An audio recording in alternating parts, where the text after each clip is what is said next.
um, oh, thank you, Diana Rhodes with Anchorage Park Foundation, and wanted to find out if they got funding. And she said they gave them half the money that they requested. And she didn't know she was going to be meeting with them to see which parks and ball fields they now were going to choose to use that money for installation of bike racks. And if Lynn Park is still one of them, then she'll be in contact with us, because I did state previously to them that we do have a master plan for Lynn Park that shows where things can be installed. So we would want to try and conform to the master plan as much as possible. So just waiting to hear back from Diana with regard to if Lynn Park is one of the ball fields that Bike Alaska is going to use their grant money for. So we'll just see where that goes. Okay, so that's all I have for executive board report. Is there any other board members that want to weigh in on anything very briefly? If not, we will move on to assembly report. And thank you for both of our assembly representatives for attending our meeting, Cameron and Anna. So I'll let you guys decide who wants to say what. Anna, why don't you go first, and then I'll follow you. Okay. Yeah, I can give a few updates, and then also I'm sure there's questions too, so I'll just run through a few things. First, folks are probably aware, if you're a homeowner, you got a property tax bill in the mail. They're a little bit later than typically they come out, but because I know folks were wondering where they were where they were going to be, but they showed up in the mail. We finished the budget a little bit later than normal, so anyway, those are due. The first payment's due June 30th. The second payment's due August 31st.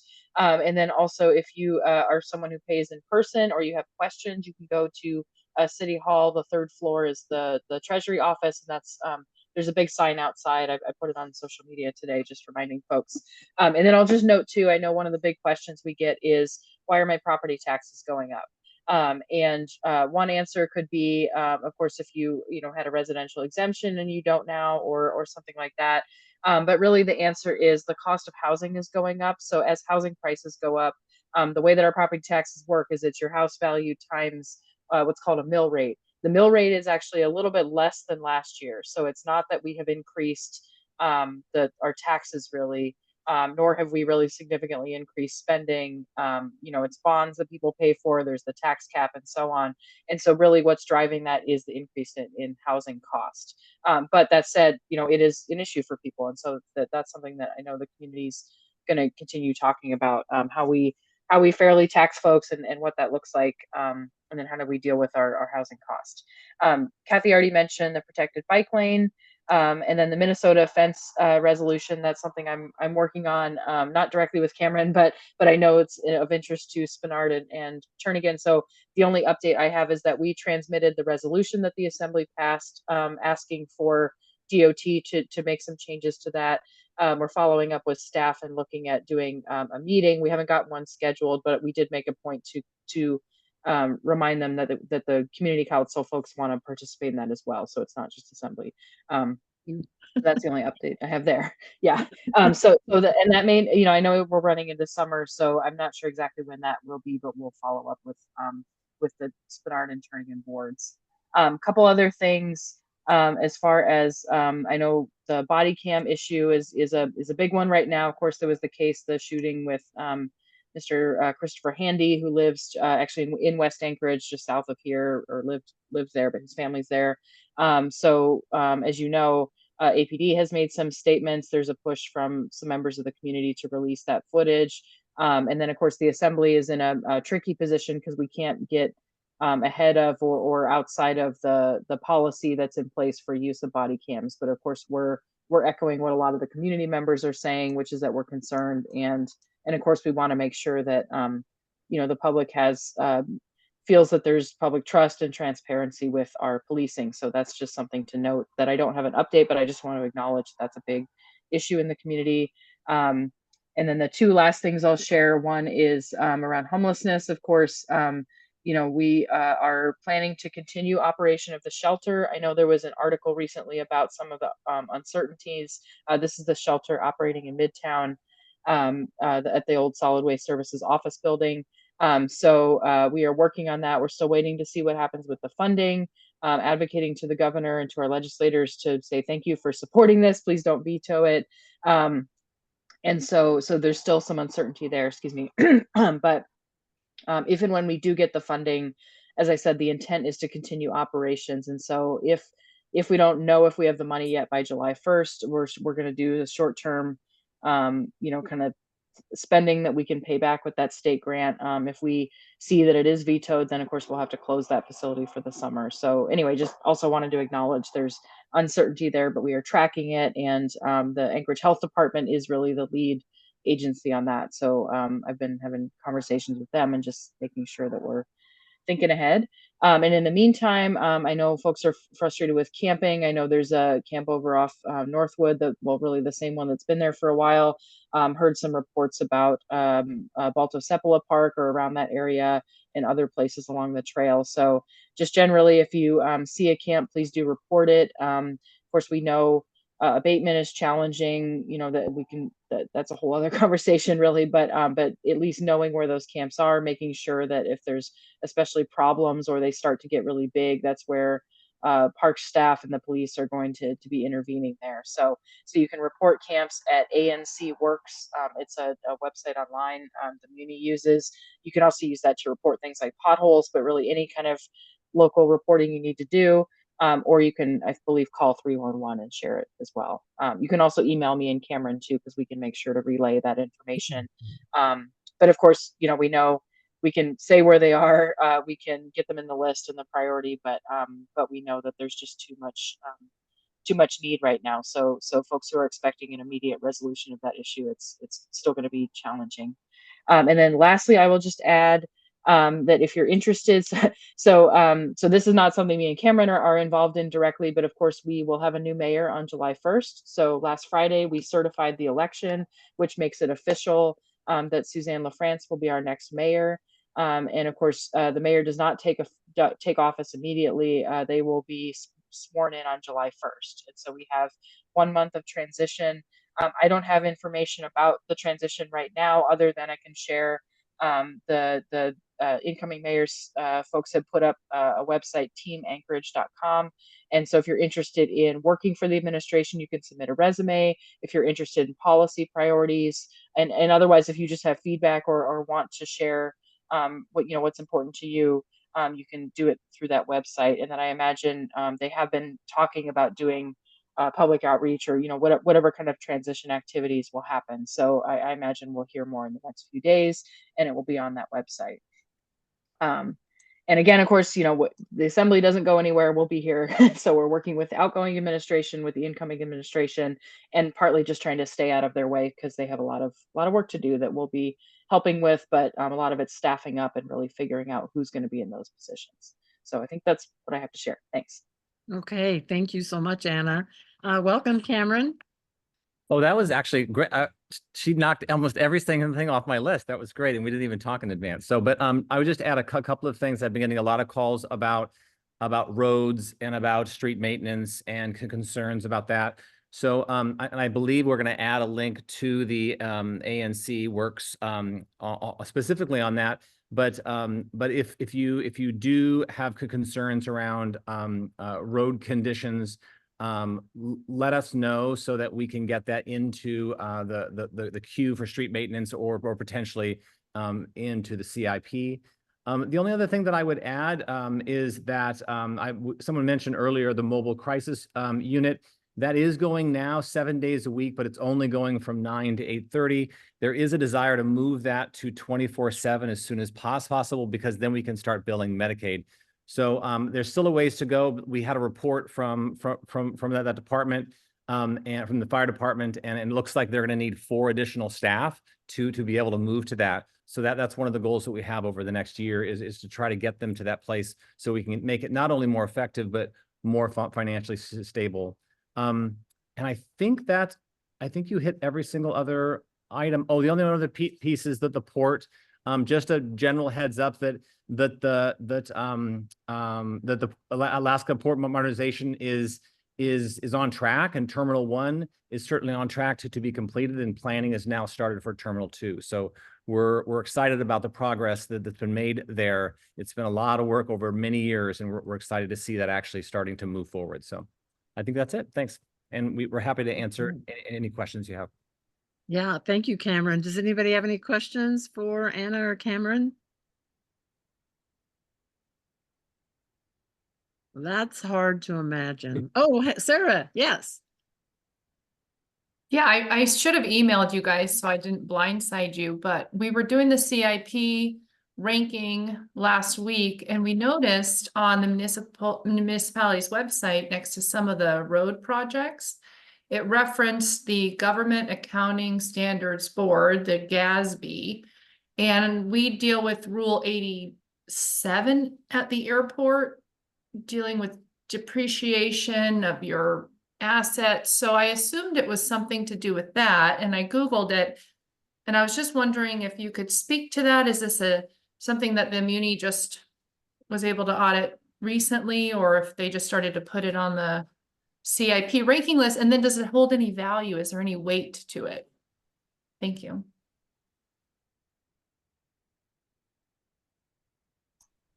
I can take a stab at that one. I haven't looked at I know the CIP website. I haven't looked at it this year. I'm not sure why it would be displaying that. I mean, I know, yeah, GASB 87, and that's why I know very little about that world, but I've heard that phrase around our audit. So I know that that's kind of a new standard that we've had to implement at the municipality.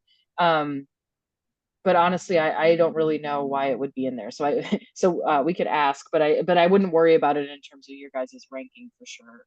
So it might actually be some kind of error that's displaying, but that's good to know that that's in there.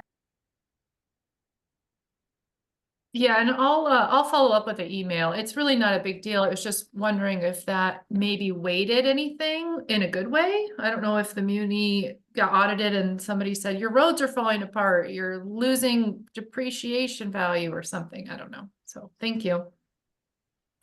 Thanks. Thanks, Sarah, for asking that. And just I see you have your hand raised, Karen, but yeah, it had phrasing like, for some streets that showed that the road is in good condition or it's in poor condition, or so clearly it's some kind of evaluation that somebody's doing on the roads, but we were just unclear what the significance was, just like Sarah indicated. So Karen, you have a question. Thank you, President. I'm not well versed enough in how things work yet, but I was wondering what the role of the Assembly is on encouraging the Heritage Land Bank to request lands that are in their that are supposed to be requested by them. My limited understanding is that they should be requesting some lands west of the airport, and that some of the activities in the airport's master plan update seem to indicate some maybe road realignment, and it with the closing of Clitheroe, it's unclear what's going to happen with that realignment, if it's going to lose public access, if it's going to try to get swallowed up to allow for that west airport expansion that's already in the plan, and how that would work. So it seems like if the Heritage Land Bank did make that request, it would help with that. But I could also not understand the situation well enough. Yeah, before you guys jump in, thank you so much for bringing that up, Karen. So, every year we submit comments on the HLB plan update, and for probably decades, we've requested that certain parcels that are being managed by HLB to be transferred over to the Parks Department and become dedicated parkland. But so far that's not happened, but we persevere. And Karen's brought up a really, really good point that now that the Clitheroe Center has closed out there, and that is on municipal land, but you go through airport land to access it. And it's on the 2040 land use plan, it's community and institutions, and it was tagged that way because the detox center was out there. The rest of that area is labeled parks and open space. And so clearly the intent is to save that area out there. Coastal trail runs through it, wildlife habitat, recreational area. So just as more of a background, we've been on top of this for a long time, but we've never had any of our assembly representatives kind of use our comments and use that information to go ahead and work. We could collaborate with the Parks Department to see what we might be able to do to get that out of the HLB land and into the parks management category and get it dedicated. So that's kind of an overview, just to add on what Karen's great question was. So Anna or Cameron, you want to tackle that? Well, I guess what I'm wondering is based on what you've said, Kathy, what you're requesting. I'm happy to. I think both of us are happy to work with you on that. But it sounds like a conversation directly with Heritage Land on Bank. Yeah. Yeah, I think to jumpstart something like that would be to have a meeting with the community council, assembly reps, mayor, potentially mayor, certainly HLB staff, director and staff, so that we could start that dialogue and see what steps need to be taken. I know that in the past, HLB's kind of comment response is, well, the Sorrel pipeline goes through there and this and that. So we really want to keep it under our umbrella management wise, as opposed to Parks and Rec. But I think there's some way to actually get it dedicated, but then you could put it in an ordinance that HLB would still manage it. And from those kinds of perspectives with regard to the pipeline and the lease that they have with HLB and the muni, that it runs through muni land. I mean, we're all smart enough that we could figure that out. Yeah.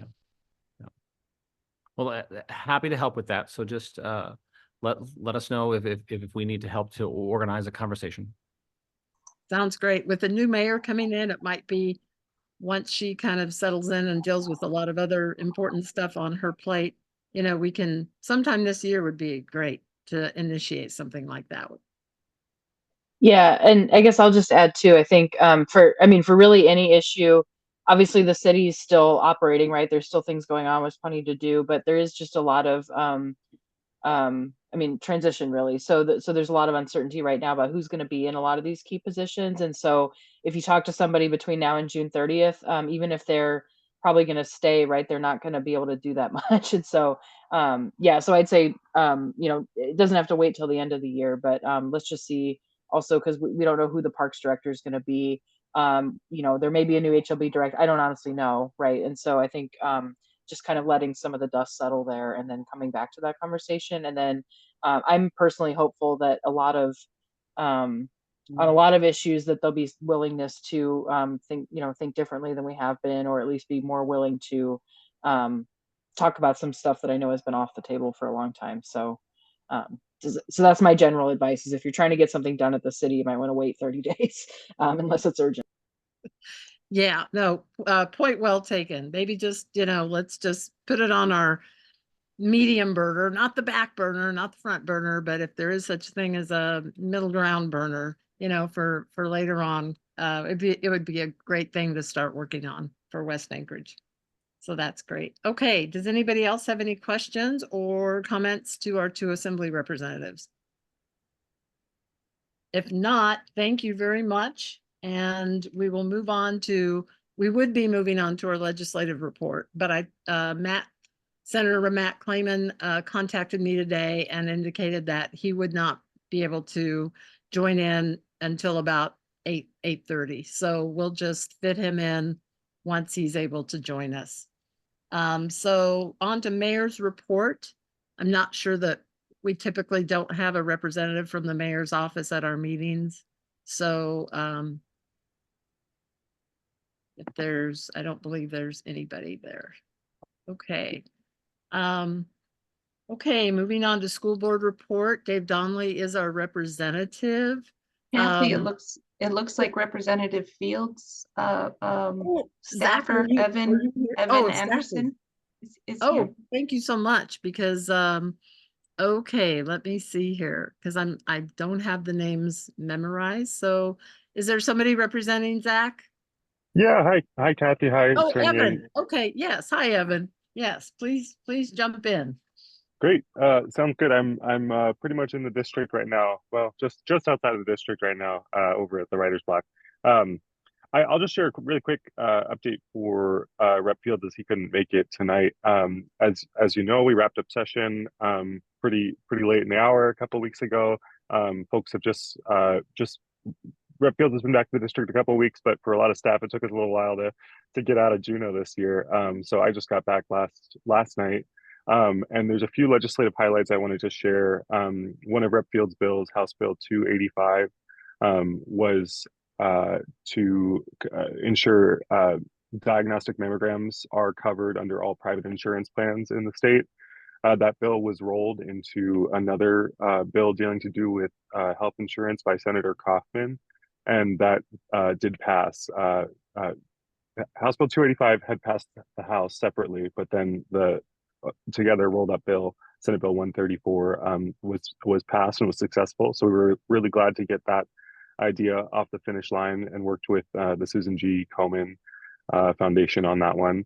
And the other really big highlight I want to share today was a combination of a lot of work from a lot of different offices, including Rep Fields, Rep Colomb, and there at the very end from Senator Kawasaki. Rep Colomb had introduced a bill, House Bill 89, on childcare that passed the House, was languishing over in Senate Finance, and didn't look like it was going to make it to the floor for a hearing. So that bill was rolled into a separate bill by Senator Kawasaki on the last night of session, and the Senate actually got it passed. So what that bill will do is increase the number of families who are eligible for subsidies for childcare. Currently, it's at 85% of the median income is the maximum threshold for payments to help you pay for your childcare, and that will be increased under this legislation to 105%. So there is a little bit of a difference that the state will be having to pick up. And it's really exciting to have the state finally be investing in childcare at that level. Probably the biggest, most significant increase of state dollars in childcare that we've seen yet. So there's lots more, of course, that happen, especially there in the tail end of session. I know folks have had a couple of weeks now to dig in, but I'm happy to take any questions, and I see Pat there. Okay. Can I ask my question now? Yes, go ahead, Pat. My question is about the fact that they went over at midnight and they didn't stop the clock.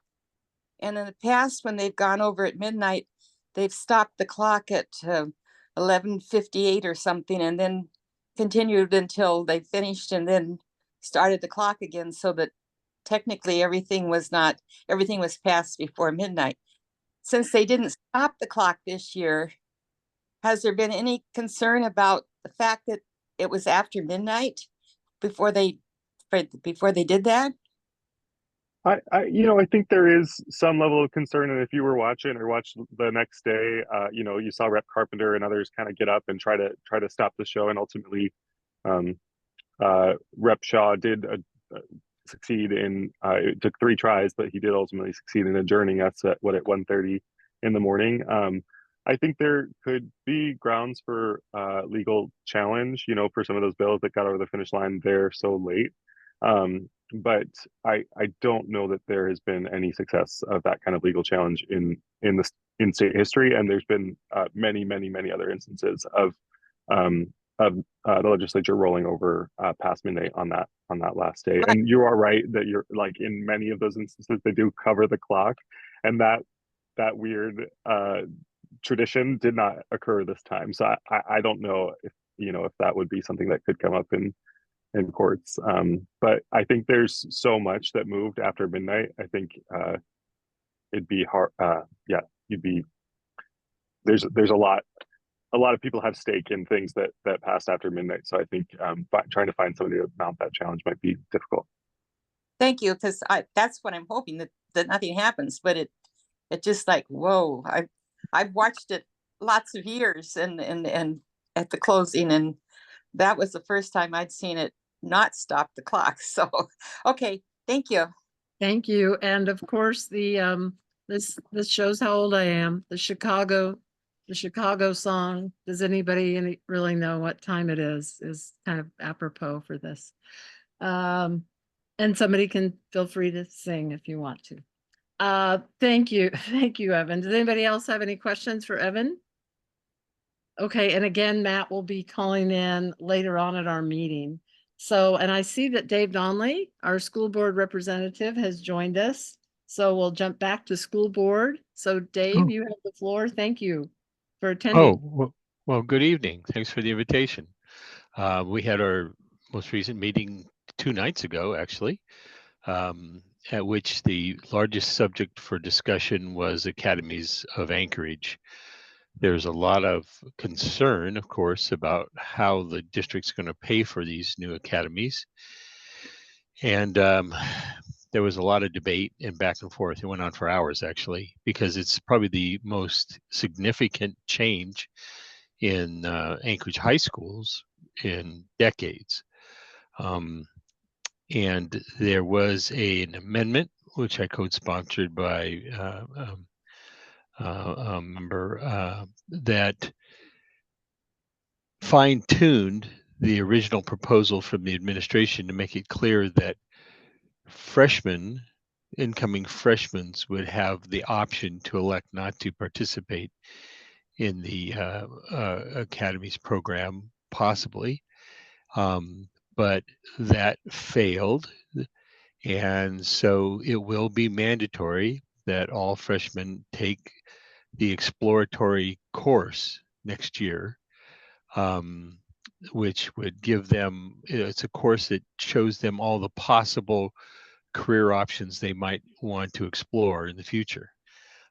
So that will be part of the incoming ninth graders curriculum for next year. The more advanced students, the administration is going to work on ways so that their opportunities are not diminished, and so they can complete out their planned courses of study. But the incoming freshman class is going to be in the Academies of Anchorage program. It's really exciting, actually. There's been tremendous support by the community for it, not to mention huge participation by, I think, over 300 representatives of all aspects of the community in the development of the cohorts, the sections that are going to be being available at all the different high schools. So people should also be aware, of course, that starting times are going to change this fall. They should check out the Anchorage School District's website for that. And we discussed extensively again yesterday in work sessions the projected deficit, not for this coming year, but for the year after that, which is now estimated to be about $91 million. So that's a huge, significant projected deficit. People might remember that how the district filled the deficit this year was the fact that we had about 150 staff or instructional positions that weren't filled. And that money could be rolled over to help fund the gap that was existing. But that's not something that, it's not the way it should function. We hope we're going to be able to recruit for as many of those instructional positions as we can. So that's not something I think we can at all rely on from year to year to year, that we're not going to be able to hire people and use that money to close the budget gap. So there was also a report from the administration about their further development of their proposal for right sizing our district. And by that, they mean basically looking at schools that can be consolidated or boundaries that can be changed to maximize the use of the existing facilities. As it is now, we've got multiple schools that are down in the 50% occupancy rate and a very, very few schools that are up to 100%. So it's been many years since there's been a major boundary reorganization to address that. And they have advised us in the past, although they may not be talking about it much now, that they're looking to close about 10 schools. But they want to do it from the ground up rather than the top down like they tried last time. That didn't go so well. So those are the biggest issues I can think of that were discussed at the Tuesday meeting. Okay, thank you, Dave, so much. Does anybody have any questions for Dave? Okay, well, we'll see how successful this new program that will be put into place this fall for freshmen. You know, it'll be interesting to get feedback and for the school board and also for the public. So thank you so much, Dave. Appreciate it. Thank you. Have a great evening. You too. Okay, airport report is next. So we have Eric Peterson with us. I know I saw you somewhere. There you are. Hello, I'm here. So I'll first off start by I make these little airport monthly updates. So I'll put them in the chat. Right there. Yeah, so some of the things that we have, we had talked about it last time, but I just wanted to also mention that we have a new interim airport director. Her name is Angie Spear. She's the airport director for Fairbanks, but she's taking over again as kind of an interim director until we choose a permanent director. So just want to put that out there. And then thank you for everyone who came to kind of our master plan update. We had a master plan meeting, I think about a week and a half ago. And thank you for everybody coming. Thank you for your comments. So the master plan people will be basically creating the final master plan that governs kind of like the next 20 years of development at the airport. So that will be publicly available hopefully later this year. And then it's finished. The other thing that I wanted to put was, I'm sure you've all probably heard, but I mean, this was a good month ago, but Lake Hood Seaplane Base is now officially open. It's getting very busy. So I think go on over, take a walk around the lake, see all the planes taking off. It's really nice right now. And probably this kind of goes into the discussion that was happening earlier. I briefly turned on my camera. I was like, should I comment? But so there was an invitation to bid, which is basically before you even go to like a lease or a public notice or anything like that, we put out an invitation to bid, which is basically if you are a construction design company, something like that, and you want to bid on a project, this is the beginning. But this is the first project that the airport is doing kind of on the West Air Park. So I have the actual invitation to bid right here. So the actual invitation to bid, I just posted the link in the comments on the side if you'd like to see it. And then I was gonna let me put this over. So if I could, let me share my screen. Share screen. Boop. All right, can you all see it? Yes. Yeah, so this was a map that was shown in our transportation fair. A lot of it's just current and or upcoming construction. Of most of it's like redoing roads, that kind of stuff. But over here on the left-hand side, this West Cargo expansion number 17. So that's what the invitation to bid is for. And this is for the design services. So this isn't construction yet. It's just the design of the actual cargo expansion. And what this cargo expansion is new hard stands. Hard stands are it's just a fancy way to say it's a plane parking lot. It's just a parking lot for planes to park, generally when they refuel and then they just take off again. So yeah, it's basically a giant plane parking lot over here. And there's kind of two red lines. They should be different.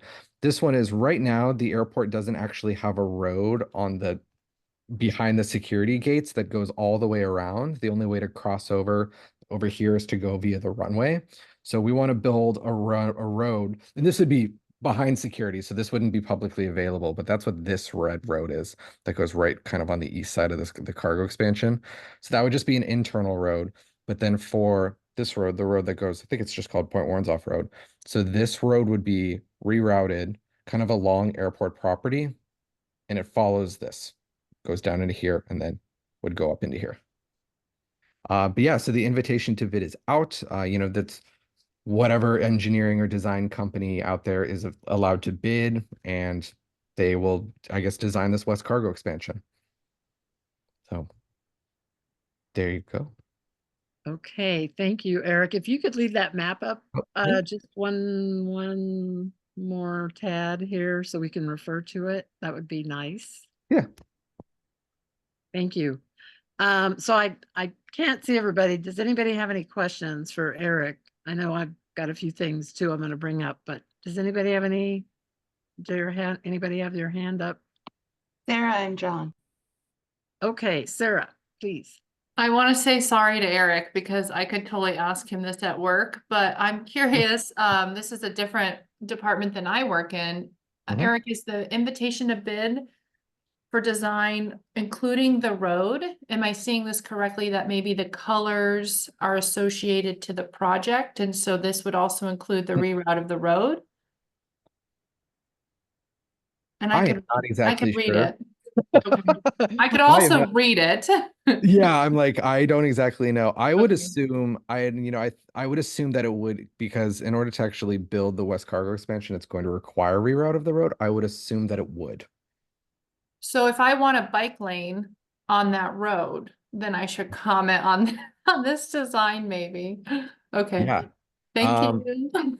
Well, so for this one, as far as I'm aware, like, I mean, of course, anybody here can tell me their public comments right now, but the invitation to bid itself doesn't actually come with like a public comment period. Okay, When the invitation to bid is done and a design is selected, they will do the actual design. And then when the design is finished, there will be a public comment period for about 30 days. So okay, that probably would not be until next year. okay. I just want to make sure I get my 2 cents in for a bike lane. Thank you. Noted. We will ask for a bike lane. Okay, and then John, did you have your hand up? Now, just to add to that, I did take a look at the invitation to bid, and there's is a graphic at the back, and it does imply that the road is indeed part of the invitation. It does indicate that the target period for this to be operational is 2028.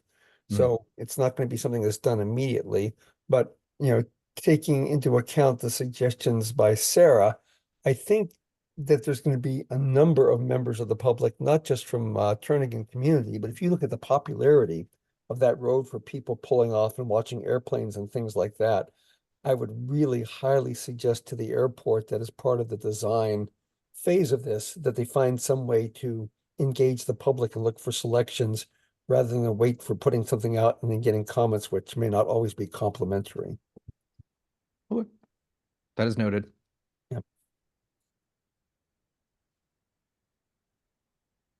That's it for Okay. me. Okay, thank you, John. Anybody else? I can't see hands, so just jump out if you need to. Okay, well, with regard. Sorry, Oh, sorry, oh, Kathy. Karen, Sorry to go be ahead. so. Go ahead, Yeah. Karen. Mr. Peterson, you said that the road realignment would be to the edge of the airport's property. Mhm. Since the land beyond the road is park, how is the airport planning to, I don't know, mitigate, because it doesn't look like there's a trail or a road there now, mitigate the impacts of building the road on the park lands that it abuts? I'm not exactly sure.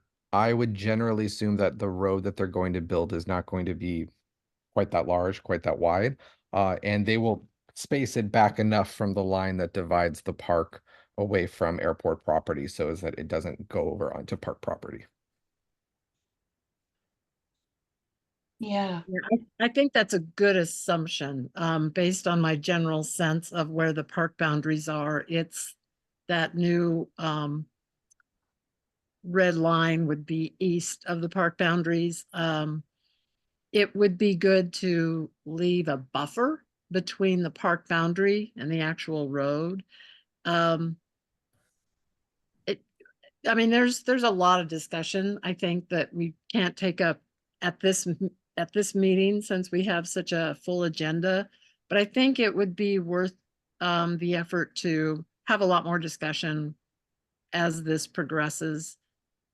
Beyond the conceptual 40,000-foot view of this and where that road should be placed, and have public input on that. Just as kind of something to mention. I know one of my questions was going to be,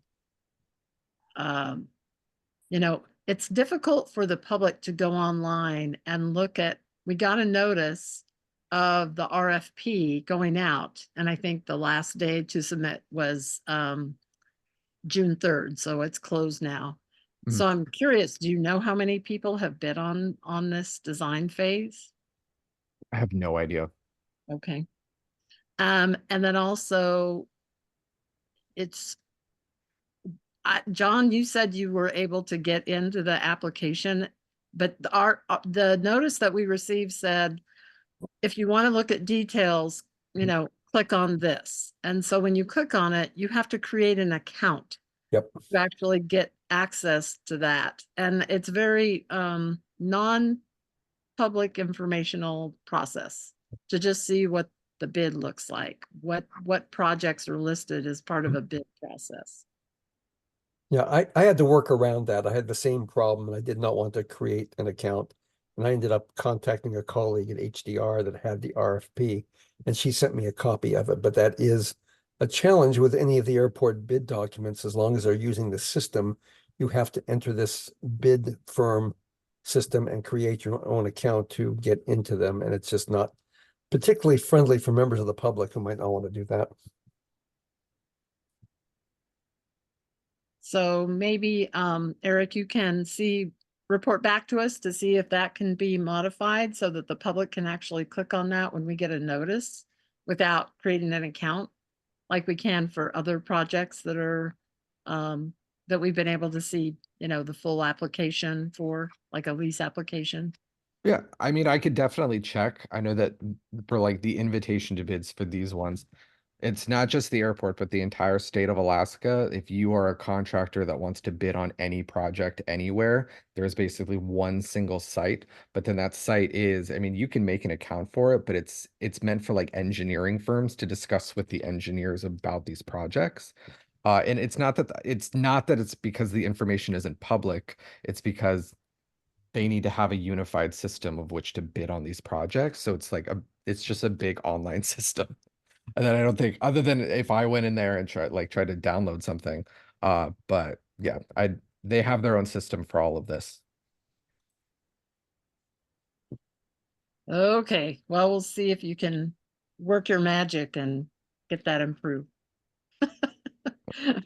Okay, and then let's see.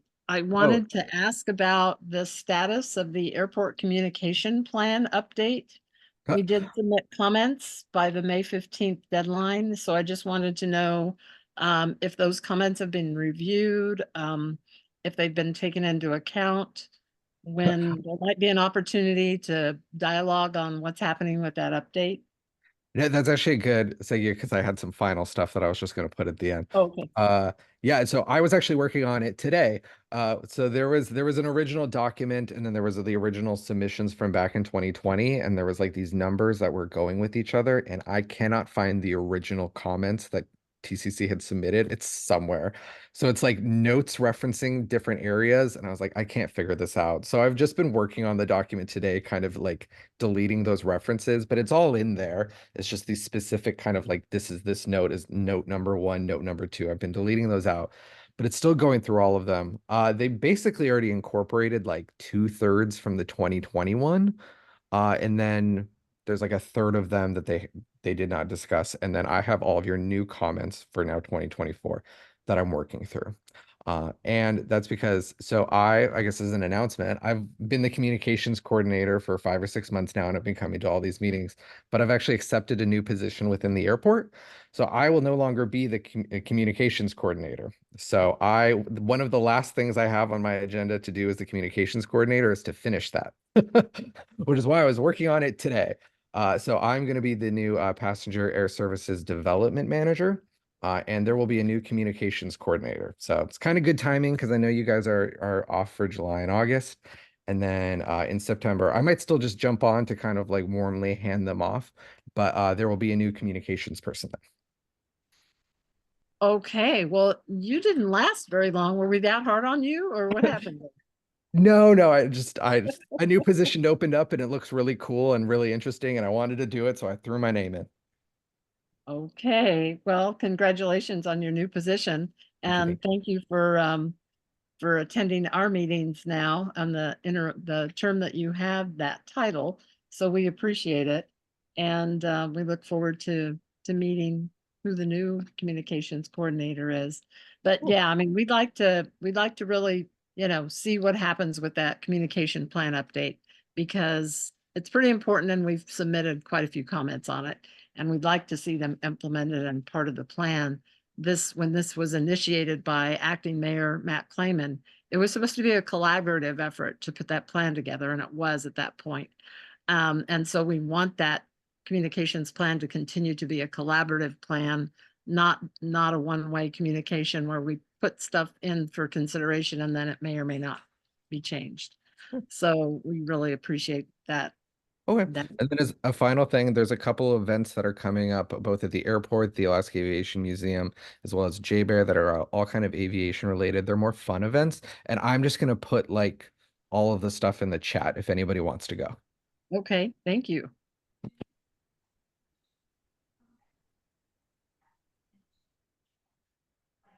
Okay. Oh, Eric, one more question. I had a request from a Turnagain neighbor to ask you about the de-icing, I guess the airport storm water that has a permit that can, put outfall into Cook Inlet that expires this October. And, she would like to see from the airport, maybe kind of in the fall, what the plan is to do with respect to de-icing on the north side of the airport and what the proposed conditions are for the next 5-year permit. So if you can kind of make a note of that, and if we can get some kind of report, and since you won't be following up with that, pass that information and request on to your the person that's following you in this position, we would appreciate it. Definitely. Also, my job is going to be open soon. So if any of you want to apply, go for it. Okay. Okay, so let's see, we need to move on to presentation by the Alaska Solarize 2.0. Ben May, are you with us? Is Ben with us? I don't see Ben May. He did get the, he had requested that he just have 5 minutes to provide information on the Alaska Solar Program. I'm not sure if he's having trouble getting in or if there's an issue on his end, but I can just, and if he does join in, we'll give him a minute or two, but he said that they did about 10 solarized campaigns throughout Anchorage, and Sandy Rabinowitz, I know, is one of those. You've got solar panels on your home and participated in that program back pre-COVID years ago. But he wanted to let everybody know that program still exists, and he's attending various community council meetings to spread the word. So he wanted to just raise awareness and had a bit of a slide presentation that he was going to share with us. So just if anybody's interested in using solarized panels on your home, let Alaska Solar know. And Sandy, you can weigh in on this since you've been part of this program in the past. Well, Kathy, I would just say that quickly. I'm not up to speed on what they're doing right now, but I can tell everybody that the 30% federal tax credit is back in place It runs until, I think, 2033. It's by law set in there for a number of years. But the crux of it is, if you were to put solar panels in today, and if you were to spend $10,000 doing that, next April 15th, you on a certain line on your form, you put in for a $3,000 credit. That's 30% of the 10,000. And so it's not a deduction, it's an actual credit. So it's a pretty large incentive to an individual. And when we did it 4 or 5 years ago, it was flawless. You know, it was one line on the tax form. And the other thing I would tell you is that I have a small solar array, only 7 panels. And over 4 years, my electric bill has gone down an average of 50% every year for steadily 50% for 4 years. So they work. That's the take home I would tell people. If you have good exposure to the sun, and if you can afford to put them up, they really work. So I'll leave it at that. Okay, thank you, Sandy. Back when you put them up, if you can give a general ballpark of how much it costs you. Now, we know that price has probably gone way up by then, but just so people kind of have a feel. Well, I'd tell you that the price has not necessarily gone way up. I think the price of okay. panels is actually going down. What might have gone up is the cost of installing them. So there's the cost of buying them and then the cost of installing them. So there's some, pull and push on that. The other thing that happens is if somebody put in panels today, they're going to be better, more powerful panels than I put in, because the technology keeps improving at a pretty dramatic rate. So that's to the buyer's advantage. And what I mean is that each panel probably is producing more electricity every year when you're buying a newer one. So that's to your advantage. And what I would say, just in round numbers, I have 7 panels. I had there were 2 electricians and 3 carpenters at my house for one day, 1 8-hour day. And I went from nothing to everything ready to go. So 5 people, 1 work day, everything was there. Total cost in really round numbers, about $10,000. So the following April, we got $3,000 back. And now every year my electric bill's 50% of what it was before I had them. Wow. So I'm a fan. Yeah, thank you, Sandy. You could join Ben May going around with community councils and talk to other councils about this program. So it's unfortunate he didn't make it. There may have been some miscommunication or something, I'm not sure. But we'll move on to Tony Hey, Knowles. Kathy, sorry, I yeah. had my hand up. I'm sorry, Sarah. That's Yeah. okay. I feel like I have a lot to say today, which may be a good thing, maybe bad, but I would just caution the council. I don't know if maybe he's not, but it kind of sounds like he is like the installer of solar panels. So to me, a slideshow would be very sales pitchy. So I would just caution the council allowing to give people even 5 minutes of a potential sales pitch, because nobody wants that. And then everyone will want that. So just moving forward, just something to think about. That's all. I appreciate that. He's actually the owner of Alaska Solar. So you're absolutely right that he wanted people to be aware of the program, but is probably not associated with the generic whoever's behind the program. Sandy, would you have any idea who would actually, be the contact as far as if you're interested in taking advantage? I don't. I haven't paid attention to it because, I don't need to. But I think what I would say is look, I think Sarah makes a good point. When I first learned about this, it was the Alaska Center that was promoting it, but I don't believe they had any direct financial interest in anybody that installed it. I think there were different installers. I think there were 2 companies when I did it. So I think, hearing from somebody who's not going to directly benefit, just to get information about how the program works and stuff like that, great. But so like I said, I agree with Sarah. It's a good point.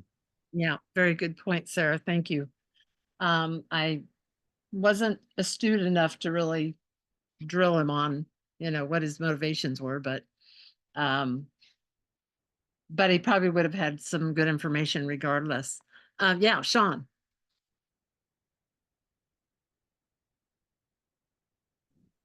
Sorry, Sean, I'm actually Yeah. I'm actually doing this on my phone, so bear with me for a second. No I problem. just wanted to offer that I believe the agency that runs that program is the Alaska Housing Authority, AHFC.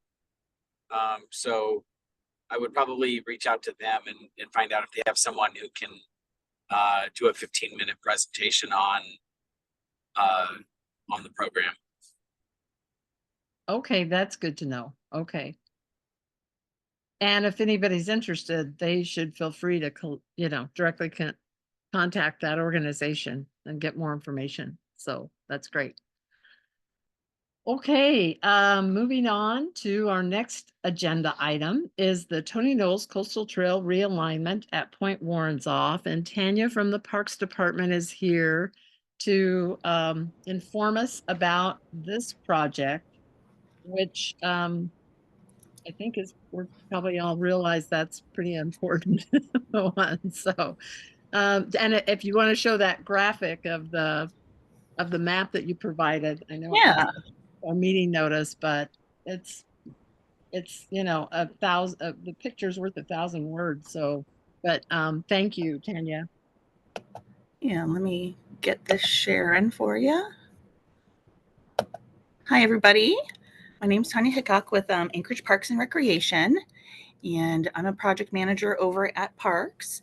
And I started looking at this project this winter just because we had gotten lots of complaints and we had started putting up barriers on that corner. If you're not familiar, this area is just adjacent to Point Warrenzoff, the parking lot, just the northwest of the area of the airport that we were just looking at. If you're familiar, Your screen shares of our agenda and not of the I'm looking map. at, let's see, is it not working? Let me close. I've got the picture. I've got the graphic too, Kathy. We can see it. Oh, Okay. maybe it's just me. It looks like I've That's where it started, and so, but now I've got the proposed trail reroute going through here, and it's about a 400-foot trail reroute. It's pulling it closer to Point Warrenzoff Road. It's technically within a corner of the right-of-way for Point Warrenzoff Road. We have been working with the airport since December on trying to get this permitted, first for survey, then for potholing some utilities. There's a ODAL tower right here, which is, I believe, Sarah, you could tell me exactly what it means, but I believe it's a utility for lighting tower there at the corner. And so we're trying to figure out what that elevation of that that conduit is, so we can figure out the exact grade that we need to do for the trail. Right now, the grade along the existing corridor is about 8%. This is going to be a little bit steeper because it's going to be shorter, so it's closer to 10%. But we are going to do quite a bit of clearing. If you'll notice this area in orange, we're going to do quite a bit of clearing along here because I know there have also been complaints about sight distance in this area as you're making that turn. So the hope would be that we would get this project done yet this summer. We have it in over at the municipality, filling grade building safety, and we've only got one permit comment left. And so once we get everything, our permits from the Muni, then we send them over to the airport, and then when we can get the final airport permit, and hopefully get this started yet this summer, because this area has been eroding pretty actively. Within days, we had noticed that several of our barriers had just fallen down into the coastal area there. So it's pretty important for us to get this project done before winter time for public safety. And I'd be happy to answer any questions any folks had.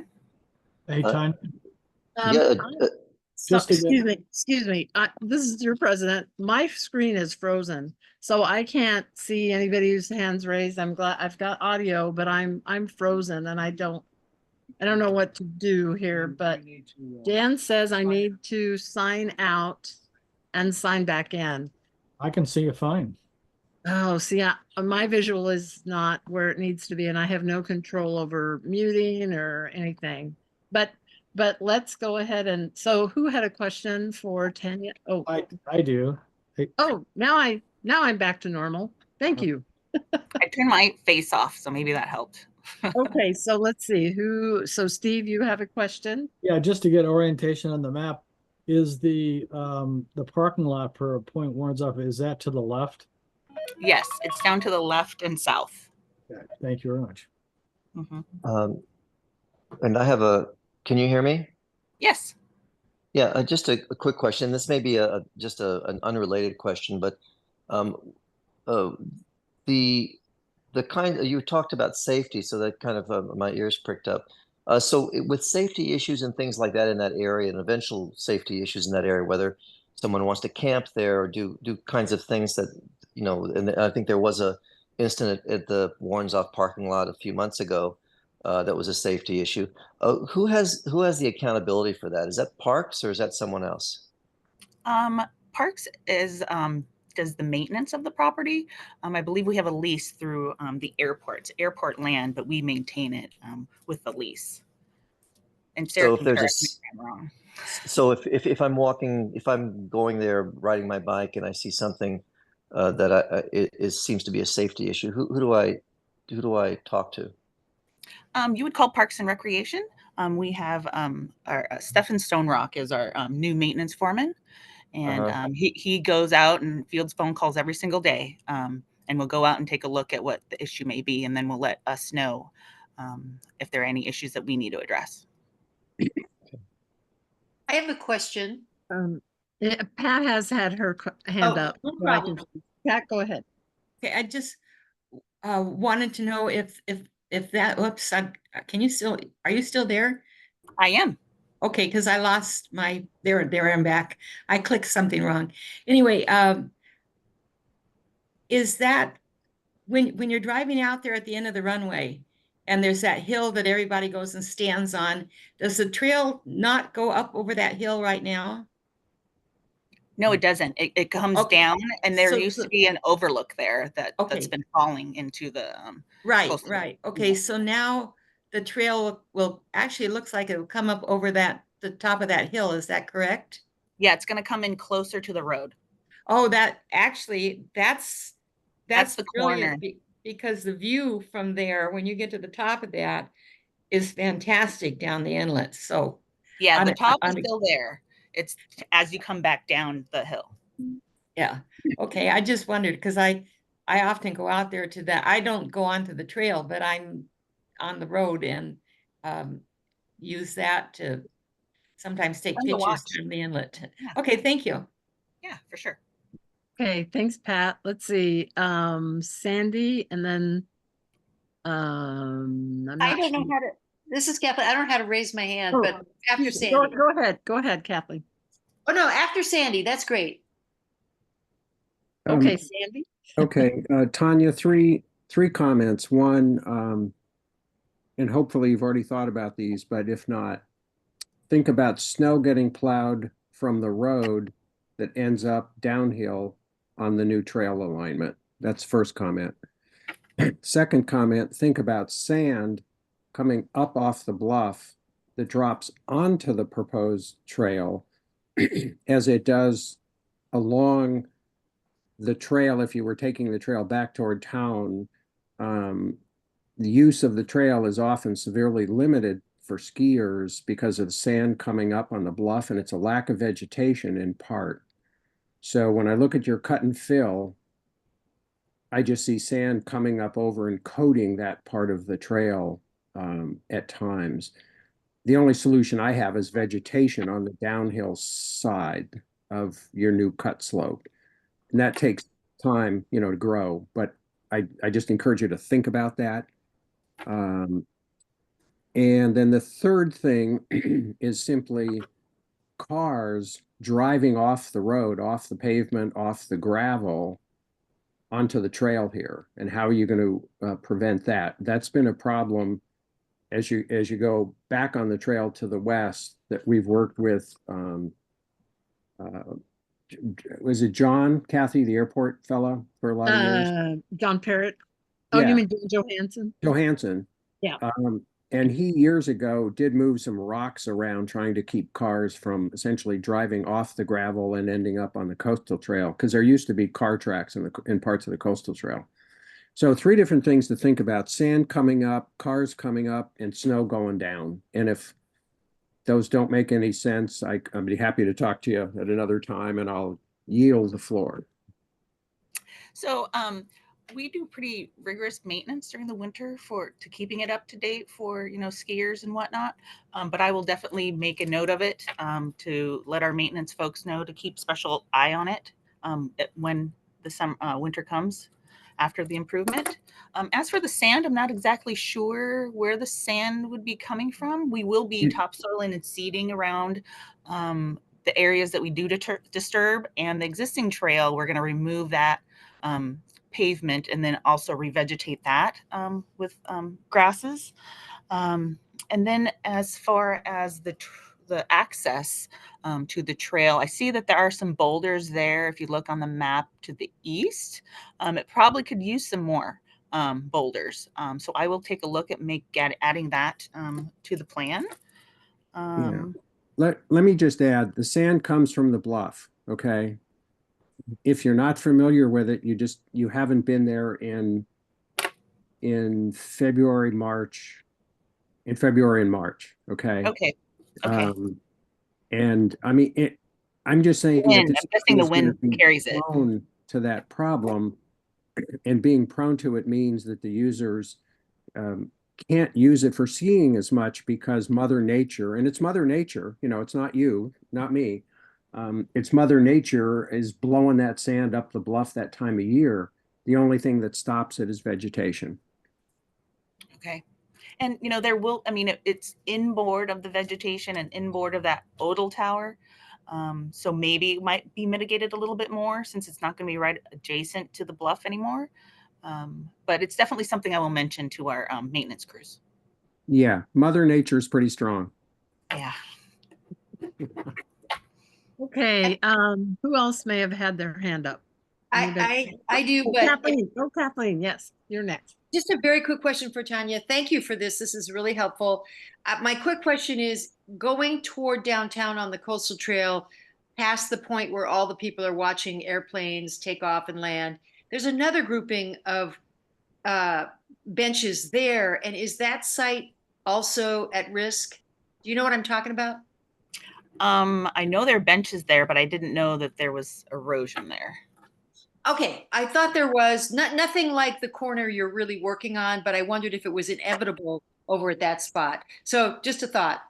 Yeah, this entire shore is inevitable to be eroded. So I believe it's a long-term study that's going to be happening with a bunch of different agencies involved. So this is just one of many things I'm sure in the future that'll come down the pipe. But I will go ahead when I go to the site next. I will take a look at that area specifically that you know. Right. Well, that's interesting to learn that there's some jeopardy for that trail in there. I'm not surprised, but thanks for your work on it. Sure, absolutely. Okay, I've got a few comments I don't know what that green area is on either side of the new stretch of trail. That's the land disturbance area. I'm sorry, the what? The land disturbance area. It's where the cut and fill reaches the existing. So it's all going to be topsoil and seeded. Okay. And then you're saying the orange there as you go southwest, you're going to clear a bunch of the vegetation right there? Yeah, for sight distance. Well, the problem with both of those kind of combined is that you're removing good, strong root vegetation now that is playing a role in whatever, at whatever level it is, to to fight that erosion.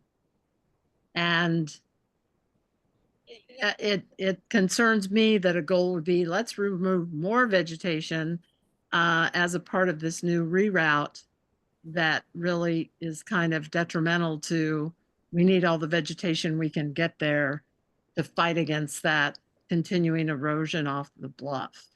So I would hope that there would be a little bit of restraint on how many trees you cut, and with bulldozers and everything else, because visually it'll be a lot different. That's a beautiful area of the trail right there. And that vegetation, especially large trees, large mature trees with really heavy root system, really plays a role in why it's there now. I mean, it's incidental of why it was originally there, but now it has a much more meaningful existence than it used to. Can you see that I changed the screen, a plan up? I have a profile view in here. Yeah. Can you see that? Okay, so this is the proposed profile view that I was talking about.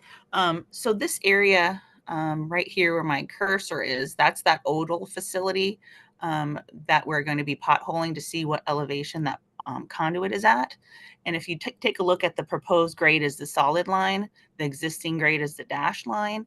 There's quite a bit of cut and fill, or more so cut. So we're trying to do it as matching the grade as close as possible to minimize the land disturbance that you're talking about. I can take a look at maybe adding some willows, perhaps some willow stakes that would propagate pretty well. We use that a lot on bank erosions, just cut for creeks, just because it has such a great, it grows so quickly and it has such a great root structure. So I can take a look at adding some willows to our revegetation plan instead of just grasses. And then as far as that was going to be my next recommendation, is where you've said then we're going to reseed with some grasses. Yeah, I was going to say plant trees, plant trees, and I'd be happy to help you plant those trees. Well, they're just stakes and they're super easy to plant in the ground. We have our youth employment and parks. They do that a lot for our projects. Well, what kind of maturity are we talking about? No, they're just, I mean, they're just budding stakes that you put in, and then they start growing pretty rapidly over the following couple of years. They're pretty fast growers. And then that orange area that we were talking about, it's just a safety concern as far as when people are coming down that hill, coming down at that 10% grade, and they're making that sharp left turn. They don't necessarily see what's in front of them because the trees are blocking them. And so it's been a long-term concern we've heard over the years. And so it's something that we have wanted to do. And so with this project, we thought it would be the best opportunity to do that. But I'll make sure when I work out there with the construction inspector that we're doing as minimal as we should for safety. Okay, because yeah, now you don't have that almost 90-degree angle anymore. It's a much softer approach to that orange area with the new reroutes. So visibility shouldn't, and blindsiding shouldn't be the issue that exists now. Am I seeing something? Am I not seeing something? Well, it is making that turn, and right now it's kind of coming straight at it, and it's still currently it's been an issue. So I would imagine this would actually exacerbate it a little bit more. Really? Hey, Kathy? Okay, yes. Yes, Sarah, and then Sandy, and then Karen. I think Karen was up first. Okay, sorry, Karen. No problem. Tanya, is it possible for you to put Stephen Stonerock's best contact in the chat? And yeah, I gave a call to Parks and Rec today. I live at the end of 30th on Lloyd Steel Park and Soccer Fields parking lot, and a couple of trucks have come by with fill, which is great because it's been a really big lake for a while in that parking lot. were you do you think you might have been the Tanya whose voicemail I was sent to about 4 o'clock today? And if so, do you have any updates or information that you could give us on those I don't upgrades see at any Lloyd Steel? voicemail. I don't know about that project. Okay. I usually do when it comes to construction projects at parks. So that makes me wonder what that is. And I don't have a voicemail in my inbox right now. So I didn't get your voicemail. Must have been somebody else, I guess. But if you put your contact in there, I can contact you, and then I can get you Stefan's contact information as well. Thank you. Mhm. Okay, Sarah? Yeah, I just wanted to confirm that you cruise down this on a bicycle. I mean, it's not uncommon to get probably 15, 20 miles an hour as it currently states. So if Tanya's saying they're going to increase the grade, which you're going to make a lot of people on Strava really upset, Tanya. They're going to have to redo their Strava maps. But that's all right. I'll get out there. Maybe I'll be the first for a day. Anyway, it's going to be, you're going to really cook. And to your point, Tanya, the blind spot is not that curve. It's coming down the dip and coming back up. And you better hope there's not some kid on a Segway or a one wheel, because it's blind completely. So I appreciate for the cyclists and the walkers that we're going to do something to help with that. Great. Thank you. Okay, and then Sandy, did you have your hand up? Yes. Go ahead. So a follow-up, Kathy, a comment to you, but then a comment to Tanya. So the orange is clearing, not trail realignment. Correct. Okay.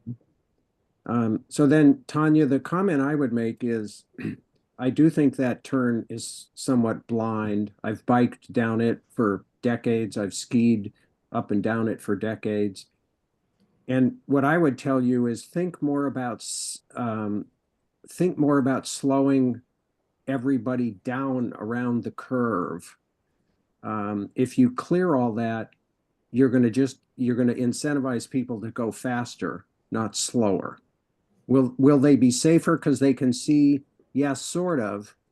So the solution for the summertime is paint a yellow line. Okay, it's something I think the coastal trail is extremely negligent about, is painting yellow lines, whether they're solid or dashed. So people, know that they're supposed to stay to the right, if you will. The other thing you could do is on the uphill side and the downhill side, is have a small pedestrian scale sign, blind corner caution or something like that. The point is you want to encourage people to stay on their side of the trail. If they do that, it works pretty well. When somebody comes down that hill, whether it's a skier or a biker, and they cut the corner at a fast speed, that's when accidents will happen. So that's my further comment. No, I appreciate that. I know we do have striping and signage, but I'll double check to make sure that those corners are included. And by the way, the entire coastal trail, along a lot of it, needs a yellow line on it. In past administrations, I volunteered to find 100 people to paint 10 miles of line. Maybe with a new mayor, we could try that again. I think I could find 100 volunteers. Well, I believe that there was allocation in some of our maintenance budget for some striping, but we're taking it for this project. I'll try to find some more funding for getting some striping done on the rest of the trail, because I know that is important. Think about volunteers helping you out and saving you money. Yeah. All right. I'll take your name down. Okay, thank you so much. And thank you, Tanya, for bringing this to our attention, that we know we're going to see, something happening this summer. So, and if you want to chat with me and we go out on site and this and that, that would be fun too. So I know where you'd be planting the trees and so forth, because definitely interested in that. All right, sounds great. Okay, thank you so much. Yep, thanks everybody. Okay, the next item on our agenda is to look at the Turnagain Community Council Capital Improvement Project ranking recommendations that the committee is putting forth for approval. They need to be submitted to the municipality by June 15th. And it was sent out with the meeting notice of what our recommendations are and what they were previously ranked, or if we're adding something new. And so could somebody screen share this? That would be helpful, probably. I got it all queued up. I thought you'd ask maybe. Excellent, Sarah. Good job. No, I just gotta find it. Give me a second. Okay. Let's try that one. Okay, that's one screen. Let me get to. Probably just the Word document or PDF that I sent out that doesn't have all the descriptions and stuff. Yeah, I would love to have someone tell me how to get my, oh, there it goes. I wanted the screen share bar, not on the top. There we are. Okay. Excellent. Thank you, Sarah. I appreciate it. So we had 5 people on our committee. And so thank you again, committee members. So Sarah and Pat Redmond and myself and help me out here. Oh, Marnie Isaacs. And who's our 5th one? I know we had 5 people. And Dan had volunteered, but he Steve, it was Steve. And Steve Montooth. Yes, yes, yes. How could I forget Steve? And so we worked long, literally long and hard on this. Had lots of fun and lots of discussions, and this was our result. So these are our recommendations. And we can go ahead and somebody move to approve so we can discuss all these. If we want to be technical, we're going to just go down the list and then we could have a motion. So what's the wish of the body? This is Pat. I'll move to approve as presented. Second. Okay, thank you. Okay, so so these are our list, and some of them stayed the same and some of them did get moved around. So the Tony Knowles Coastal Trail erosion at Point Warrenzoff dovetails into our the last agenda item. It's a critical thing happening, and we want to see as much funding going forward, working with state and federal money as possible to see what's needed to try and shore up that erosion, because it's falling down the cliff at leaps and bounds. Last year, the municipality in their submittal of what we had to rank on their website, this was not in it last year, but we had added it last year and we had ranked it number 6. We moved it up because there's so many requests, and we'll be talking about West Marston Drive here in a bit. There's so many requests by so many Turnagain neighbors to get traffic calming like speed humps or other traffic calming amenities installed. And so any money, that can go towards that would address a lot of the issues that Turnagain neighbors have submitted over the many years of issues on their roads. So we added back in Forest Park surface rehabilitation because it had looked like, that was all set in stone in terms of funding and so forth. And Marnie could speak to this briefly, that now there's a need to put it back in. So Marnie, is Marnie with us? Yes, she is. Okay. Okay. Yeah, Marnie, if you want to just briefly chat about why we had to put that back in on our list this year. Yeah, thanks, Kathy. You may remember that the city started the design work for the improvements, and they found a couple of things that needed correction, which added to the cost. The main one would be a couple of the culverts that have failed or are failing, and they didn't want, they've got to be replaced. So we're back to, they have to get more money. And when I checked with project management and engineering, they said, absolutely, please keep it on your list of priorities because it helps us advocate to get this thing done. So that's the short story. Yeah, and an important story. So thanks, Marnie. So that bumped down Turnagain Street upgrade from Northern Lights Boulevard to 35th, from a number 2 ranking last year to number 4. We've already been told more than once that Turnagain Street will never be upgraded to a neighborhood collector standards with a sidewalk on one side, bike path on the other, lighting, sewer, gutter, drainage, because the right of ways are so narrow and varied in that stretch. But it's still an important road that needs attention. And I did speak very briefly to somebody from the Muni at the transportation fair, and she said she had some ideas maybe of how Turnagain Street could be upgraded that are feasible. And so, we definitely want to continue to have that as a high priority for the council. That road has been in such bad shape for so long time period. We moved up Earthquake Park and Trail rehabilitation from number 11 to 5. We had a really good discussion about how visible that is and how widely used that area is. And the trail that runs along Northern Lights up to the parking lot from like Nathaniel Court on to the parking lot is in terrible shape and it's unsafe. And so we decided to give that a higher priority. So again, when you add other things have to drop down. So Lakeshore Drive upgrade, which is very similar to Turnagain Street in terms of no sidewalk, no drainage, no gutter, no lighting, no nothing, is now our number 6. Milky Way Drive surface rehab, it was indicated that is deteriorating. And so we gave it a higher ranking from 14 to 7.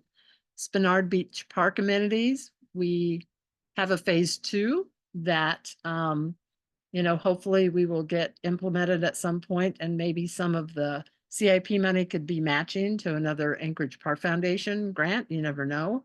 So that's an important project that we want to continue to see move forward.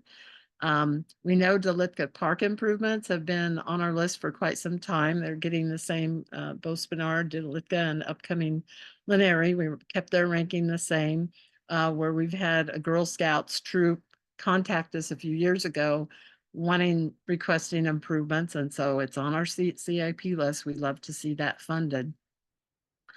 Same with Laneri Park. A lot of things are still needing improvement at that park. So we want to see that move forward as well. We made a list and the Parks Department has it. So Hillcrest and Marnie, I'll let you jump in on these, on Hillcrest Drive and Esquire Drive, because you can say why we dropped the priority on those two. Yeah, this is part of the Safe Routes to School projects that was identified, 2015, I think. And a lot of, as Kathy just said, a lot of the projects we've talked about just had a really compelling need for protecting public safety and fixing the roads that were in far worse condition than Hillcrest and Esquire. The city did take a look at it, and both Hillcrest and Esquire, and came up with some traffic numbers that just didn't warrant any traffic calming for that area. But we wanted to keep it on there, so we dropped it down a little bit. But that was the thinking there, that there were higher priorities in our neighborhood, Turnagain neighborhood.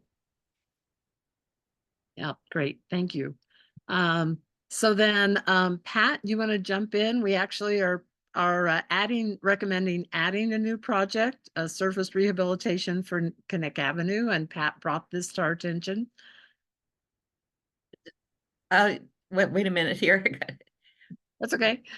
There, okay. Yeah, Connect Avenue between Turnagain Parkway and 4 Acre. There's a curve there, and in the curve, the pavement this winter just completely fell apart and is down into the below the base where the sand and the gravel and stuff is coming up. They've patched it a couple of times, and each time they patch, the patches are coming out. So it's ready for at least a new good layer of surfacing. Thank you. Great, Pat. Thank you. And it's a very well traveled road. That's one of the accesses into the whole subdivisions.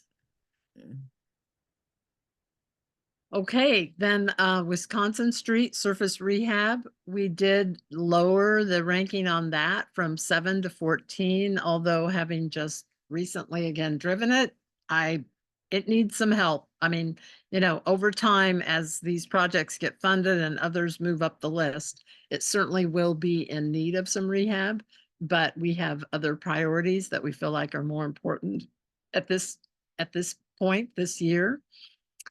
Fish Creek Trail to Ocean.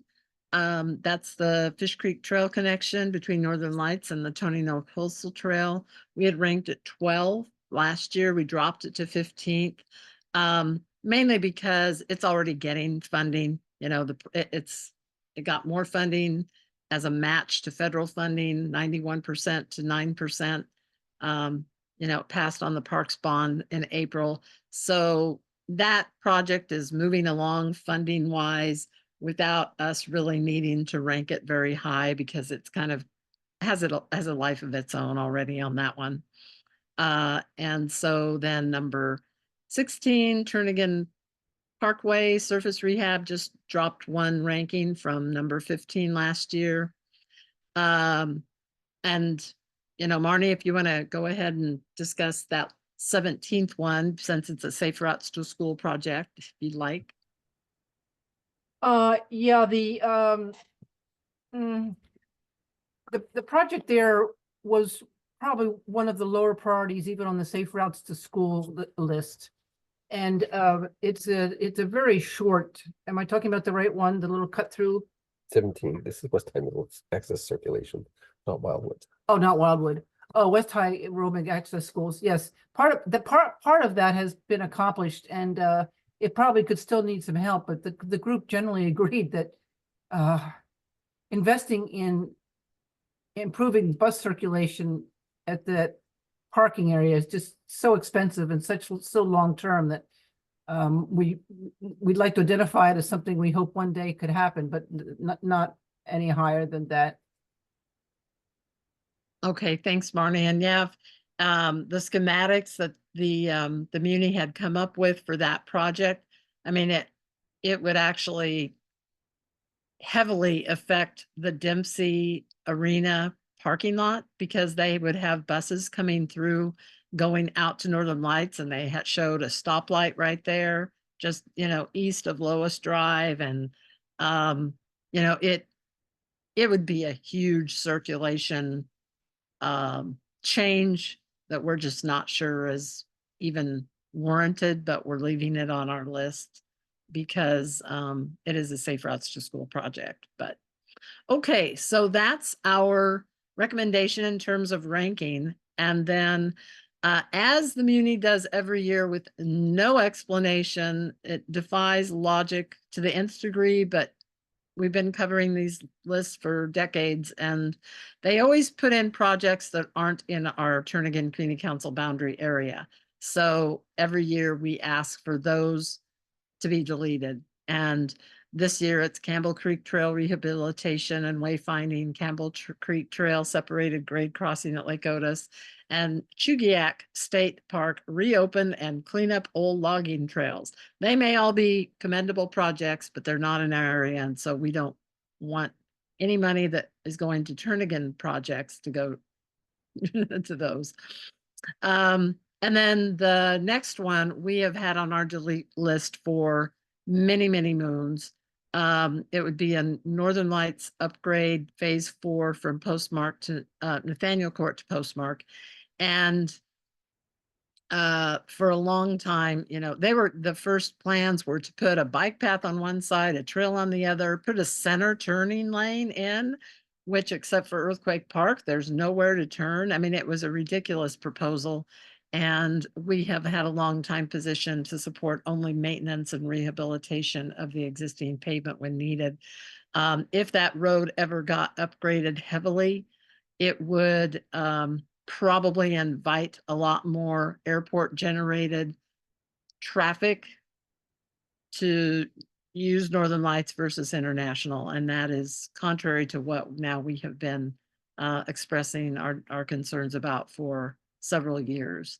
So, and then the Point Warrens-Off overlook was ranked 17 last year, but actually the identified improvements for that area have all been done. So it shouldn't even be on the list anymore. And so we're requesting that that be deleted. And then Marnie, if you just want to talk to the Wildwood Lane project. Yeah, this is the one. I'm sorry. I was starting to talk about that. It was probably the lowest priority of the safe routes to school. It's about a 20-foot cut through, basically, from Wildwood down to Forest Park, as some students use it to get down to the coastal trail. I watched it very closely, and there was maybe half a dozen students, if that.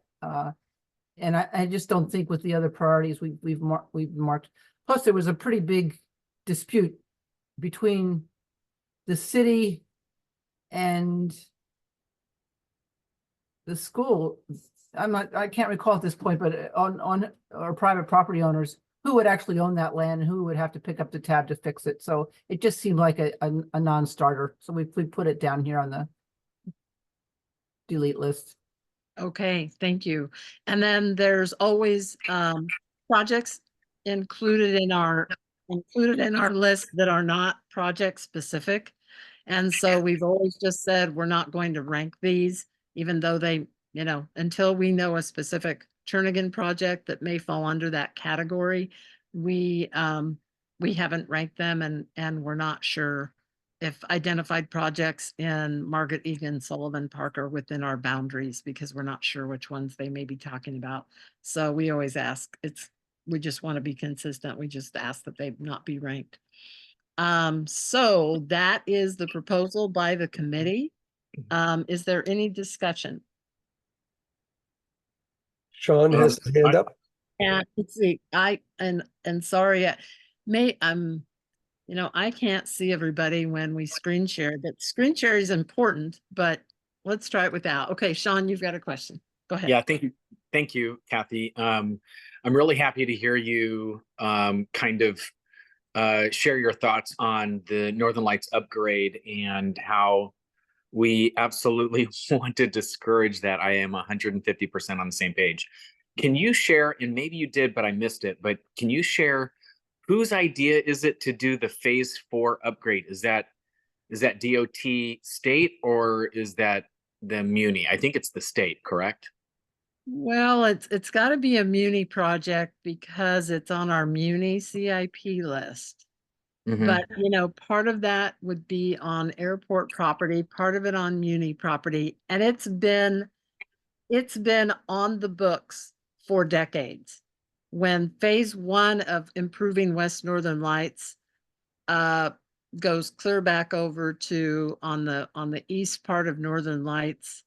And then, there was a phase from Lois to I want to say Wisconsin, but there's That's right. That's right. Sorry, Minnesota to, I think, maybe Lois, and then phase 2, Lois to Wisconsin, and phase 3, Wisconsin to Nathaniel Court. All those have been done, and phase 4, Nathaniel Court to Postmark Drive. So technically it's been on the books for a long time, but fortunately it's never gotten the funding. Once the community council recognized the ramifications of doing what that would do to upgrade it to minor arterial standards, which is huge, then, we have fought against that ever since. Yeah, and I don't want to belabor the point, but when we went to the public meeting about a week ago, it seems that a week ago, and I had voiced my opinion in that public forum in front of the leadership of the airport, that they needed to create a corridor going down International for employees. Basically to kind of push them out that direction, and not down Northern Lights. So, yeah, I appreciate your help on this. Thank you. Okay, thank you. Anybody else have any comments or This is Pat. questions? I'm sorry, I didn't mean, I can't find my hand raiser. Regarding That's that, okay. when the upgrades were done to International at the current design that it is, that was the intent, was to direct all traffic to International and off of Northern Lights. Back when we worked that project way back. And so I understand that. And then the idea was to keep commercial traffic and as much as possible off of West Northern Lights. However, we know what's happened, but we still don't want to have that upgraded at the end. It's fine. Just repair the potholes or whatever. That's right. Sarah. Yeah, I'm a big proponent of number 5, Earthquake Park Trail Rehab, and then the park. I called the trolley folks because I was just so curious. How many people do they take to that park every day? And the lady I talked to, Janine, she was really nice. And she said during the peak season, which is right now, they do up to 7 trolleys a day. And they can fit 30 passengers per trolley. And I just ran some quick numbers, but let's say peak season is from May 15th until September 15th. That's 91 days. That's 210 people per day. And so you could see upwards of 19,000 and some change at Earthquake Park just from the trolley. So talk about making a good impression to our visitors and to the recreators out there. And what a great way to showcase our neighborhood. Those of you who don't know, the trolley goes pretty much exclusively in our boundaries. It goes through historic Turnagain, it goes to Earthquake Park, it goes over to Lake Hood. So I just thought that was really cool. That's amazing, Sarah. Thank you. Because our committee discussed that, yeah, it doesn't make a very good impression when the trolley stops there, and to see the what poor condition that part of Earthquake Park is.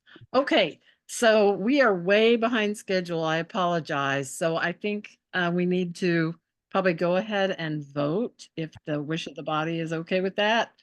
So all in favor of supporting the committee recommendations for our 2004 for the 2005 funding season. Oh, we got a hand up. Oh, are people voting? Or are people having Oh, I'm questions? sorry. My bad. That's 2024, 2025. Thank you. And I don't know why I've been saying that a lot and making that mistake. I apologize. Okay. And again, maybe you can take off the shared screen now. So thank you. So all in favor of the committee's ranking, please raise your hand. So, and I will do the same. Let's see. Where do I have to do that? Reactions. Well, let's see. I'm going to just put a thumbs up there. Okay, 1, 2, 3, 4, 5, 6, 7, 8, 9, 10, 11, 12, 13, 14, 15, 16. I think I've got 16. Does that look right? And then everybody lower your hands, and then we'll see if we have anybody opposed to the committee recommendations. And I'm going to lower my hand. And Dan, are you opposing? Dan, we've lost you. I think he had his hand raised for yes, so I'm going to ignore that hand. Does anybody oppose? Okay, no. So that does pass. So thank you so much. Thank you again, committee members. We worked really hard on this, had lots of good discussion. Okay, so now we are going to jump to, I've lost my agenda. Things have gotten so convoluted. We're going to jump to something that came up on short notice, but we're happy to accommodate this discussion. There is a TCC resolution that went out with regard to requesting traffic calming study for Kathy, West you're North Drive. skipping over the Oh, did I skipping skip? over the Oh, thank planning you. and zoning. Oh my gosh. But let me talk quickly. I'll save us I some time. apologize. Short Yes, and John, go sweet ahead. here. Yeah. We just got notice from Tom Davis that we cannot submit any more comments to the Planning and Zoning Commission.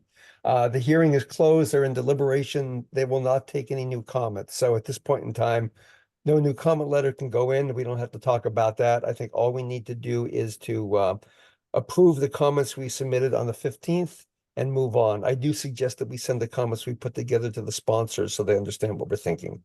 But if anybody wants any additional detail on it, that's my recommendation. Okay, thank you, John. So the reason why these comments came from the board only is because between our May 2nd meeting and all of this coming up with regard to what went before PNZ and everything, there wasn't, I mean, we couldn't wait till now. And so, so the board decided to go ahead and draft comments that reflect our position that we've taken as a body previously on the home initiative proposals, as well as amending the comp plan and the 2040 plan to allow for a streamlined process that cuts out community council input as well as public input. So the letter was sent out with the email notice. So does anybody have any questions or want to review the letter, or should we go ahead and have a vote?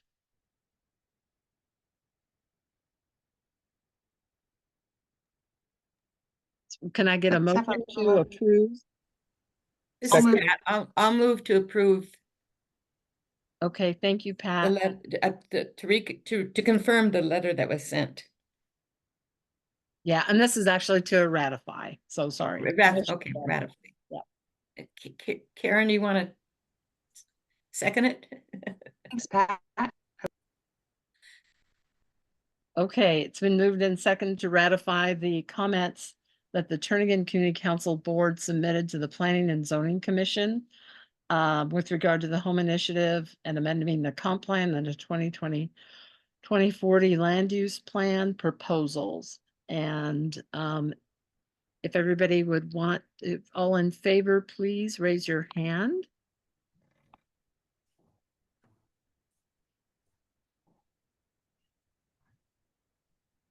Okay, 1, 2, 3, 4, 5, 6, 7, 8, 9, 10, 10, 11, 12, 13. I've got 13. And is there anybody opposed? If all of the in favor of can lower your hands. Is there anybody opposed? And there's Dan again with his hand up both times. We're not sure why, but I'm gonna assume that's not an opposing. Okay, so I don't see anybody opposed, so that motion to ratify passes. And thank you so much. And the Land Use Committee is continuing to follow this, and there's upcoming meetings both in front of the Planning and Zoning Commission and the Assembly yet this month. So the saga continues, shall we say. And I see that Matt Clayman, you have joined us. I'm not sure when you joined us because I've been sidetracked. But I did promise Matt that when he did jump in our meeting, that he would be able to provide some brief comments with regard to the legislative session and things happening there. So Matt, you have the floor right now. Thanks, Kathy. Can you hear me okay? Yes. Okay. So we finished the session last month and a pretty busy last few days, but we actually mostly finished before midnight. The House had a few bills after midnight. That's kind of an open question about whether those will get challenged or not. But I would say the big legislative highlights: we passed a balanced budget. It's got some significant increase in school funding, and we includes a $1,650 dividend. We passed a consolidated crime bill that I can talk a lot about details if you have questions, but it is largely, I think, focused very much on trying to improve some of the some of the victims' rights, and particularly concerned about sex assault and sex abuse, that we have some of the highest per capita statistics of any state in the country, and some hope that the changes will help that.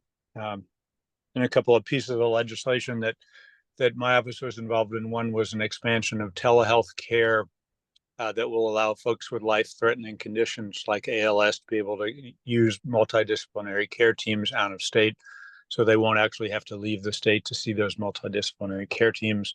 And then in terms of tourism and some of the tax pictures, we have an existing tax on rental cars, but Turo has not been collecting that tax, and we passed legislation. There was a compromise agreement between Turo and the other rental companies in the state that would have Turo start collecting the tax on behalf of the renters. I would say one piece of legislation that was a lot of disappointment, and one of the reasons the House kept meeting past midnight, was trying to get a change in some voting laws that would make it easier for folks to vote, particularly folks in rural Alaska. That never quite made it across the finish line, but that was an area of disappointment, and happy to answer any questions. Okay, thank you so much, Matt. Thank you for all your work this legislative session. So does anybody have any questions for Matt at this point?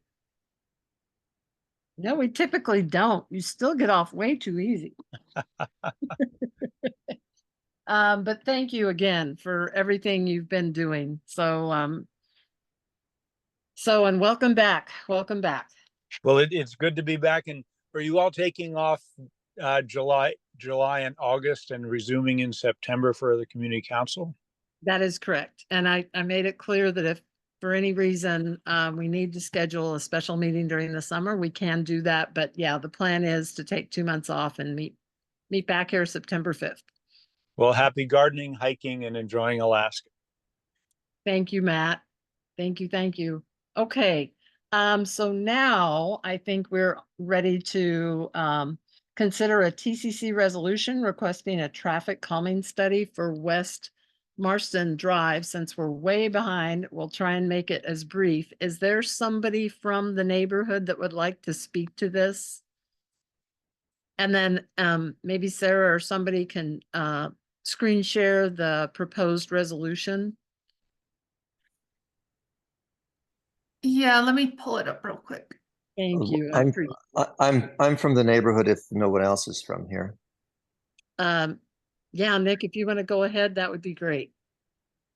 Yeah, I think it's the culmination of a bad start of the summer, and I think I don't have as much knowledgeability or history as some of the longer residents here. I've only been here a couple of years, but there's been a long history of trouble on Marston, especially with the car speeding. There was a recent accident. There's a lot of other activity. And so there were a lot of other issues, but the way that when in our discussions, what seemed to be the most reasonable way is to revive the study that had been done previously, that had been done a while back. And since there had been so many changes to Marston and new construction, et cetera, that it was time to revisit that assessment. And I think that's the short story of the need. Specifically, more recently, there have been several incidents, safety incidents, and so it's graduated from a situation of inconvenience to one of safety issues, which include a car accident and a lot of trash, glass, things like that. I don't know how much further you want me to get into it, but that's kind of the source of the new request. Okay, thank you so much. And yeah, there's been a lot of back and forth emails with several of the neighbors that live on West Marston Drive and have, shared what's been going on and some pretty major issues right now. So as Nick stated, there was a previous traffic study in 2014, but a lot has happened with that road since then. More housing development and a lot more use since that road was punched through. maybe 10 to 15 years ago. I've lost track of time. So there's a lot of neighbors and a lot of streets that have asked the council to pass resolutions that we get a traffic study. And, that's the first step for the municipality to try and address it, is getting that study done so that they can be aware of the issues and problems. And then we go from there, whether they recommend speed humps or something. And then the funding, lack of limited funding, we can't guarantee that if we pass this resolution, something will happen with regard to anything soon, but you got to start somewhere. So thank you for sharing. Is that you, Sarah, again, screen sharing a map? Yeah, I'm trying to, it says Pete's Place through 4 Acre. Is that right? Yes, yes. Where's 4 Acre 4 comes, Acre? 4 Acre comes down That is 4 Acre. all the Oh. way down, follow that down to the end there, right to the bottom of the park, Oh, right there. Oh, I see it. Now it comes up. That's 4 Okay. Yeah, thank you. Thank you, Interesting. Sarah. Mhm. So does anybody have any questions, or why don't we go ahead and entertain a motion to approve this resolution, and then we can briefly discuss it? This is I Pat. I so- move to approve this motion. Second it. Resolution, okay. And then I've had my hand up. I'm sorry, who seconded it? Sorry. David Chamberlain, I second Oh, it. thank you, David. Thank you. Can I lower my, I have a comment. I drive down there frequently, and the curve, actually I usually go down off of Marston and then come back up 4 Acre. But there has been a lot of activity in the last 3 or 4 weeks where I've counted as many as 20 or 30 cars coming past my house at late hours at rather high speed. And I live on 4 Acre. So I know they've been down at the park. I mean, I know they've been down there, and I know something's been going on, but so I agree that something should be done. The most dangerous spot along that West Marston is the curve where you come up the hill or down the hill by Pete's Place, because it's a blind corner there, and people need to be really careful and go slow around there, because there's children that play along there, and it really is dangerous. So people need to, we need to do something to make people aware. Okay, does anybody want to speak to the motion? Just yell, since I can't see everybody, but if not, let's go Yeah. ahead and vote. Oh, was there somebody else? I'm so sorry. I'm just trying to think of how the process goes. So then this motion would maybe help in getting a traffic calming study done. Is that accurate? It would help. The process is that any neighborhood or that wants potential traffic calming of some sort on their street or within a certain neighborhood, the first step is for the community council to pass a resolution. They want, actually it's part of their process. They need a resolution from the council requesting it, and then it goes from there internally on what they do next. So this should help because it's required for any study to move forward with this road. Great, thank you. Yeah, thanks, Sarah. I appreciate you asking that. Kathy, this is Sean Williams. Just Yeah, to Sean. clarify, where the first vote is on whether to discuss it or not, and then we'll discuss any potential changes and vote individually on the changes and then on the final acceptance, correct? So the right now we've got a move to approve and a second. So now is the time for anybody to put forth Okay. any amendment. So this is what I would like to suggest, if I may. Where it says reckless driving, speeding, etc., I think we should add one more word in there after speeding, and that's accidents. Because according to the gentleman who spoke a few minutes ago, he mentioned that there are accidents happening in this area. Okay, can I get a second to Sean's amendment to add the word accident? Would you friendly amendment, add maybe vehicle accidents, or just want to keep it generic? I'm okay either way. It says reckless driving, speeding, accidents. I mean, you're basically describing the traffic conditions. I would second that we're gonna need to move to extend the meeting, which I would say 15 minutes and keep the schedule. Okay, I'll John. second that. Okay, moved and seconded. Is there any opposition to extending the meeting for 15 minutes? To 9:15? No. If not, there's no opposition, that motion passes. Thank you, John. Okay. And this is Pat. I'll second. Am I on? I'll second the motion to amend for the amendment. Okay, thank you. As he presented it. Okay, so is there any other discussion on the amendment, on Sean's amendment? To add the word accidents?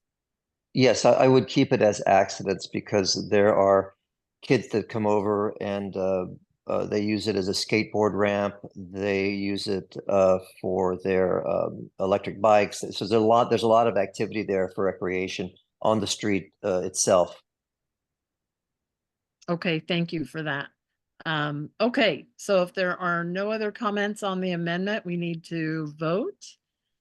So, Sarah, if you could remove the screenshot temporarily here so I can look at hands. So everybody in favor of the amendment, please raise your hand. So 1, 2, 3, 4, 5, 6, 7, 8, 9, 10, 11, 12, 13, 14, 15. You know, they just jumped around. I got to start over. Okay, so that's 10, 11, 12, 13, 14. Kathleen, or Kathleen, did you vote? I cannot find my raise my Okay. hand. Just if you want to say verbally, how you're voting. I'm yes. Okay, under there. So 15, 16, 17, 18, 19, 20, I think. Anybody want to check me on that? I see Okay. 18 participants listed. So There's only 18 participants, so that'd be tough. There's no way. Well, that's my screen jumps around after I start counting. So there's 10. And Just say then if anybody objects. You know what you got. so we probably have about 15 would be my guess. Some people aren't voting, or some people may be voting. I no. raised my hand and then lowered it. I did Okay. too. So would somebody please count the hands? Oh, I've got it. I apologize. This is ridiculous, but I don't know why it keeps jumping on my screen. So 5, 10, 11, 12, 13, 14, 15, 16. I think we've got 17 actually. Okay. Okay. Does anybody oppose? And everybody lower your hand so I can see if anybody opposes. So it looks like there's no opposition, so the amendment passes. So now we're back to the amended regular main motion to approve the TCC resolution as amended, to request a traffic calming study for West Marston Drive. So main motion as amended, everybody please vote. All in favor, please raise your hand. I'm guessing that it's probably going to be 17-0, but we'll go yes votes or 17. And everybody lower your hands. Does anybody oppose the motion? If not, that motion as amended passes. So we will submit that to traffic department, and then we'll, look forward to hearing from them and seeing what the next steps are. Okay, last item on their old and new business. We always get a notice for any liquor license that every community council gets notices when liquor licenses are up for renewal. The only one besides the airport in our area is the Rustic Goat. And so we got notice for their 2024-2025 application, renewal application. Deadline is July 20th. Does anybody want to move to support, don't have opinion, oppose? Those are kind of. Kathy, why don't you ask us, does anybody object? Anybody object to the renewal for Rustic Goats liquor license for the 2024-2025 season term? I see there is no objection, so thank you, and we'll send that in. Okay. So now we're into land use committee reports. So John, I'm going to let you take the lead on this. Thanks, Kathy. So the last airport master plan meeting was held last week, and they presented their preferred alternative. And their preferred alternative had to do with what were going to be their runway alternatives, their terminal alternatives, their air cargo alternatives, some of their landside support, which includes parking, and a few other things.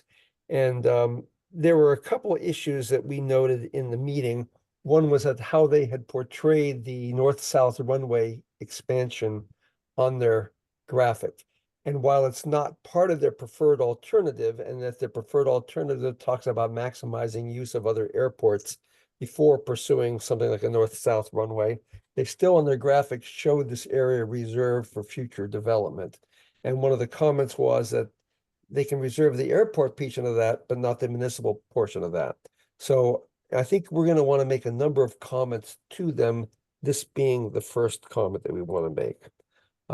The second issue was the one that Sean had talked about, and he commented on the public meeting, is to point out that with increased development, West Northern Lights is becoming more dangerous with people speeding and going through lights and passing over yellow lines.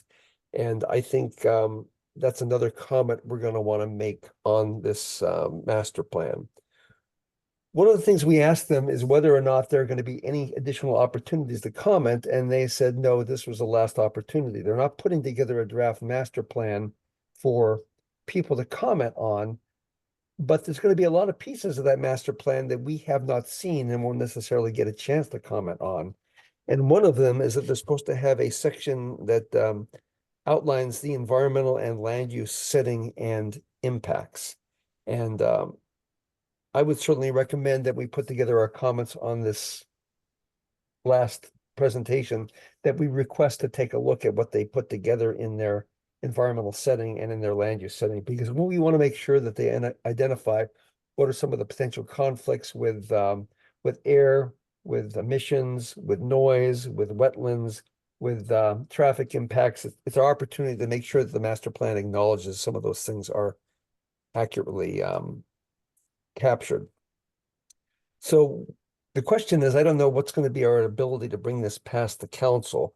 You know, my feeling is that we probably should get something into them before the end of June if we want them to consider those comments. And I don't think we can wait till September. Kathy, we might want to call a land use committee meeting about this. We might want to see if anybody on the meeting today has any other additional current concerns they want to make sure are reflected in the master plan update beyond those what we've already mentioned. I kind of maybe leave it to you to add some more comments and see where we go with this. Well, and you said a lot in very few words, because everything you said was important. The one thing that I brought up at the board meeting was there should be definitely something within the master plan, the final master plan, with regard to parcels on airport property that have yet to be transferred over to the municipality per the 1986 municipal entitlement land, whatever it's called, municipal land something. And my famous and example, the most prominent example is Little Campbell Lake Park is within airport boundaries, and yet, you know, it's hard to imagine anybody that would support airport development in that area.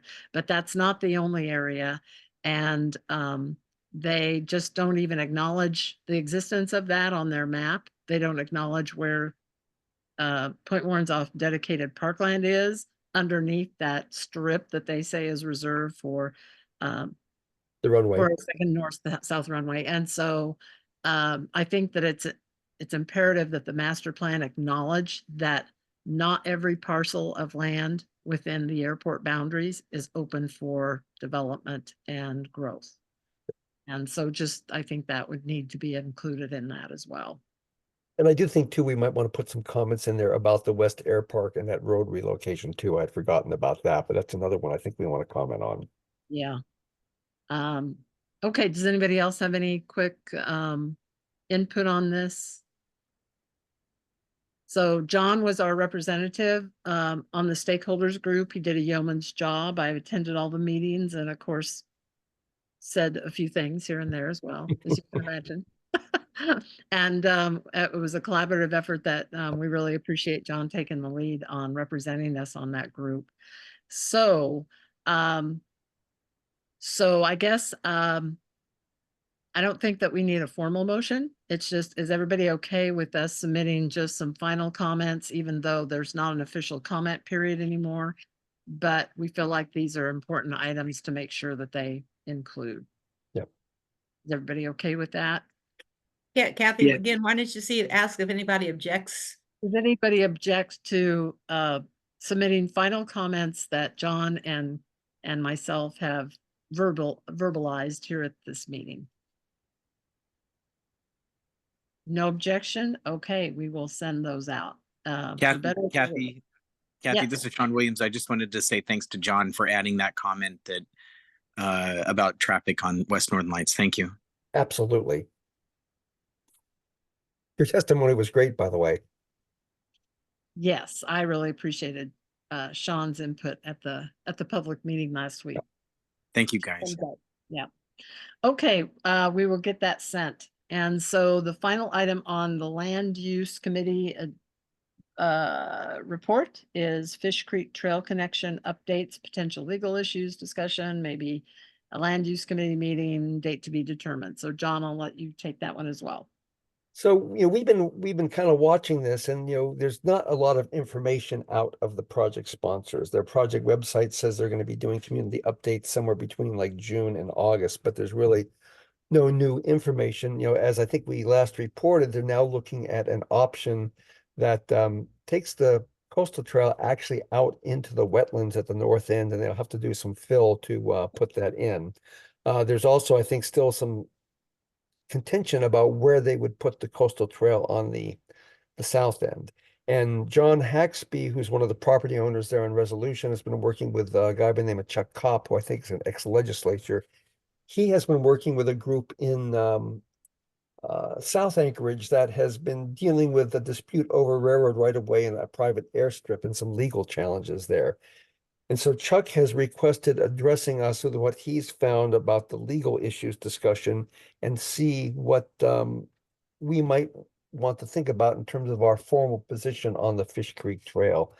This is probably all way too much to pack into a standard TCC meeting. So, we are thinking about scheduling a dedicated land use committee meeting to talk about the Fish Creek Trail, hear from Chuck, get an update from the project sponsors, and then perhaps see where we might want to go with this in terms of a position. Does that sound like a pretty good summary, Kathy? Yeah, I think that there's one thing that I also brought up at the board meeting, which was a surprise to me.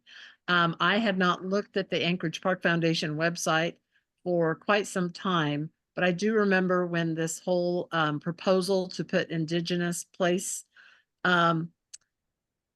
names, in important areas around town to acknowledge, the native land that we now, other cultures and other ethnicities have now called home for many, many years.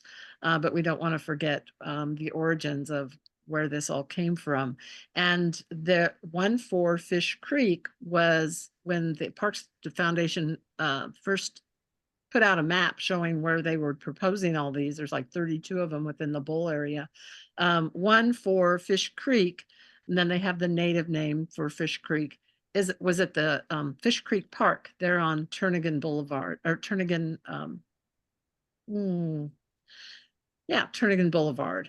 And I mean, that had been that way now for 2 or 3 years, but I happened to go on the website recently, and the map showing where the one that would identify in a native, their language for Fish Creek is now shown where John just described the north end of the Fish Creek trail connection, the extension that goes up to the Tony Knowles Coastal Trail, and that trail is now going to be put out in the mudflats. They show an indigenous place naming structure right there instead of Fish Creek Park on Turnagain Boulevard. And that took me by surprise because nobody's ever discussed that with us. And the trail project team has not brought forth this this idea. We have 1 minute left. So anyway, that's another thing that we would be discussing and trying to find out more within a land use committee meeting. So one last thing on land use committees. I think we need up 2 to 3 meetings before the middle of July. One is going to be in Fish Creek, one is going to be on the home initiative, and potentially one on the airport. So, that's something I think we're going to plan to do. If people are interested, we'll try to let folks know when those will be. Okay, thank you, John. Okay, does anybody have any final thoughts within, 1 minute's time? And thanks, John, for the update. Sorry. No, that's okay. And thank you for extending because I lose track of time. I So moved- thank all of you for attending our meeting. We really, really appreciate it. And have a wonderful summer. Hopefully we'll get some nice sun and warm weather to enjoy. And everybody, if you're traveling, safe travels. And I really appreciate everybody's interest in the community council and doing what you're doing as part of our efforts.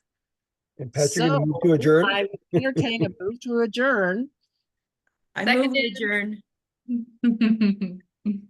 Second. Okay, is there any objection to adjourning at 9:15? Ooh. Okay, y'all. we're done. Thank you so much, you Good night, guys. everybody. Have a Thank good you. summer. Good night. Good summer, everyone. Thank you.